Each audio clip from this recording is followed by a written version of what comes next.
सदर आम्ही नदीच्या कडेला राहत असून पावसाळ्यामध्ये जास्त पाण्याचा पूर आला होता. ते पूर आल्याच्या नंतर हे जे रस्ता खचलाय पूर्ण, एका बाजूचं पुलाचं कठाडा हा तुटून खाली पडलेला आहे. तर या गोष्टीला आता 3 ते 4 महिने कालावधी गेलेला आहे.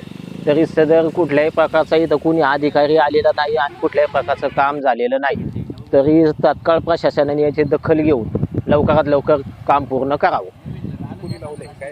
हे जे बांबू लावलेत, आमचे सरपंच धनंजय फलके यांनी हे 2-3 माणसं पाठवली होती. त्यांनी हे बांबू गवलेत आणि बांबू कशासाठी लावले तर या खड्ड्यामध्ये कोणी जाऊ नये म्हणून त्यांनी स्वतःच्या खर्चाने हे बांबू लावलेले आहेत.